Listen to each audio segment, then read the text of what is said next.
Welcome school leaders and teachers. We all know that FLN has become a national mission in which the role of the school leader is critical.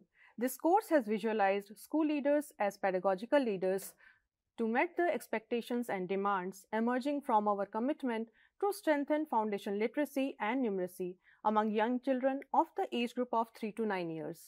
Let us discuss about the prerequisites for becoming a pedagogical leader. We have with us Professor Sunita Chuk and Dr. Charu Smita Malik. I am Dr. Pooja Singhal. Professor Sunita, who is a pedagogical leader? What does he and she do? Dr. Pooja, pedagogical leader is a person having deep understanding of knowledge and transaction skills to lead the pedagogies of different subjects and disciplines. The aim of pedagogical leader is to create a conducive learning environment for all children and help them attain desired learning outcomes. For this, well-planned pedagogical practices are required that can contribute in holistic development of child, including all developmental domains, cognitive, socio-emotional, language and literacy, psychomotor, numeracy, and creative development that are interlinked with each other. School leaders have to have a knowledge about what the child needs at the age of 3, what kind of the emotional, needs of the child, what kind of a health needs of the child, and what kind of a learning pedagogy for the children of the age of 3 to 6 years. Ma'am, now I want to know that what is the importance of pedagogical leader in the context of foundation literacy and numeracy? Dr. Pooja, as you know, the foundational stage of children's education is crucial for their cognitive, socio-emotional, and creative development. The learners belonging to the age group of 3 to 9 years are beginning their life path. Hence, school processes must accord them with exposure, experimentation, and free will to learn new skills. As children progress from the age group 3 to 6 years, where the predominant pedagogy is that of playway, they can be given different kind of toys so that the playway methodology can be adopted in the school. During 6 to 9 years of age, their foundational literacy and numeracy skills are strengthened. Further, these pedagogies are not based on chalk and talk method, but focus on activity-based learning and exposure to experimentation.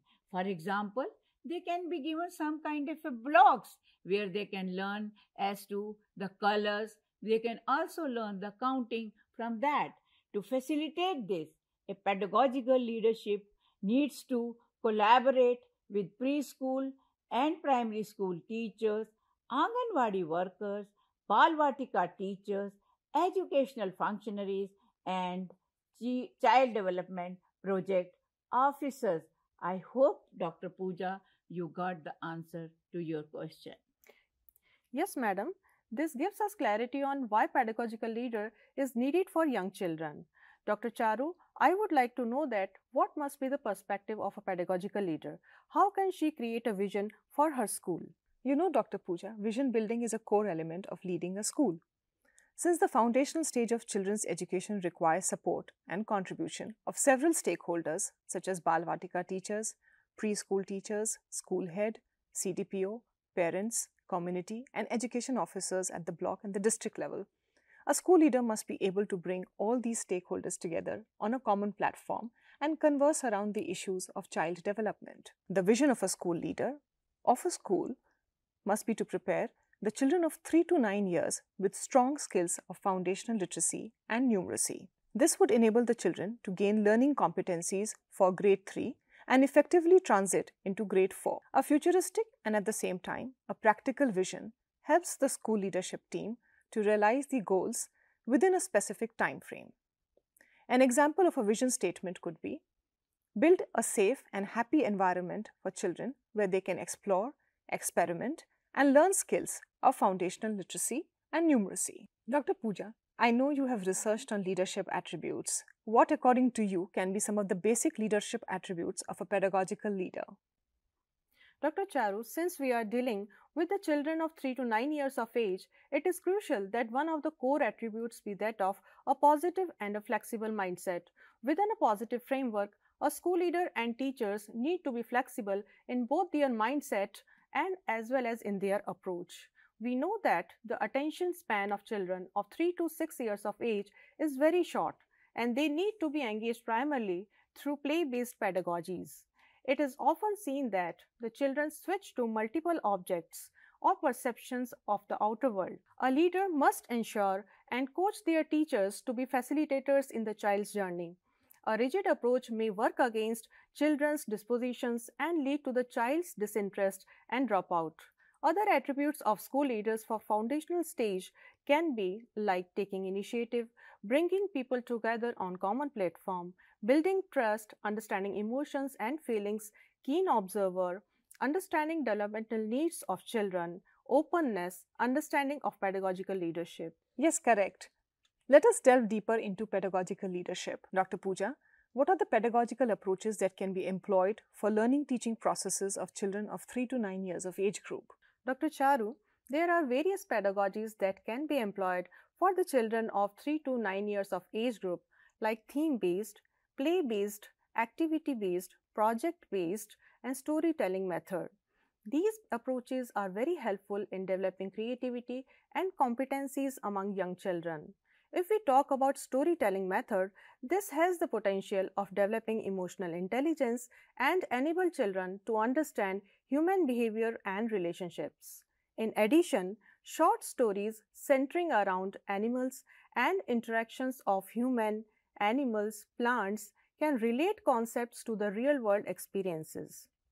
Children are able to learn new vocabulary and language structures. Next is play-based approach, which is based on the natural phenomenon of the children, that is their inclination towards playful activities. This is helpful for the children to explore, discover, and solve problems in playful manner. For example, playing hide and seek with their friends helps them to understand the concept of team, coordination, and critical thinking. Or if we talk about theme-based approach, in which various areas of curriculum are linked together and combined within a theme. Through theme, children get to recognize their own unique strength and explore multiple ways of learning. For example, considering fruits and vegetables as a theme, a teacher can facilitate learning the concept of colors, shapes, numbers, sizes, vocabulary, etc. Dr. Pooja, I would like to add that the children should be given the stories and the poems in their local context and in their local language, especially when we are considering the children of 3 to 9 years, then that makes them more friendly to the school environment. Dr. Charu, what are the initial steps for a school leader to assess and plan for foundation literacy and numeracy activities? Dr. Pooja, in order to facilitate children accomplish learning competencies, first the school leaders and teachers need to be aware of developmental needs of children. Each child is different and has her own pace of learning. For instance, some children speak clearly at the age of 3, while some may be able to do scribbling well. These characteristics of children progress with age, and there is difference in abilities of younger and older children.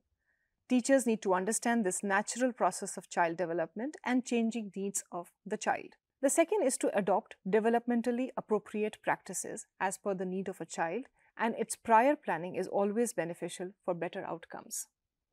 Pedagogical leaders ensure that teachers plan their activities in a phased manner, which implies that a teacher must gradually introduce new concepts with the child, or we can say that they can move from simple to more complex concepts.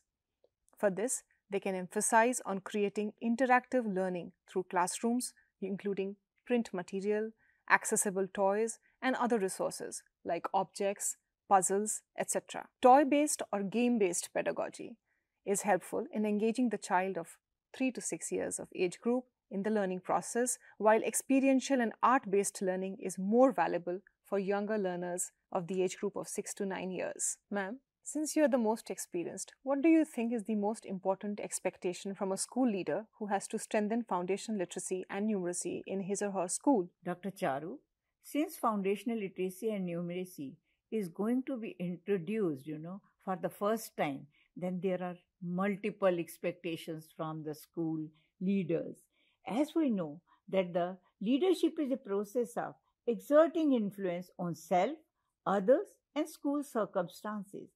As a leader of the primary or the elementary school, a school head is expected to bring positive changes in how she or he perceives children of such a tender age, his or her understanding of developmental needs of children of 3 to 9 years of age, and what is expected of a school in terms of infrastructure, resources, and print-rich environment.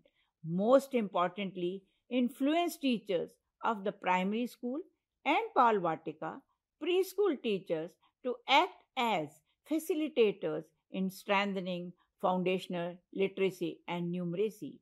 At this stage of education, a school leader must have the requisite knowledge, skills, and dispositions to network with the community, parents, and other stakeholders to create a conducive learning environment at both school and home. She or he must also act as the focal point of contact for both the educational functionaries such as block education officer and the child development program officer of the ICDS scheme.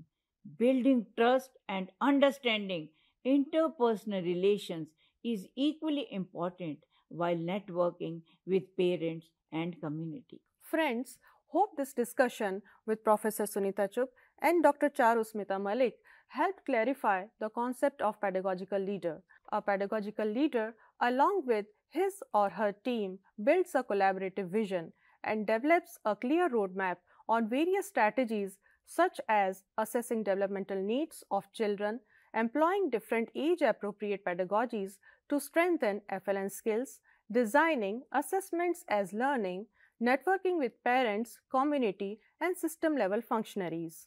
All these areas of intervention will help in building competencies among children to prepare them for later grades of schooling.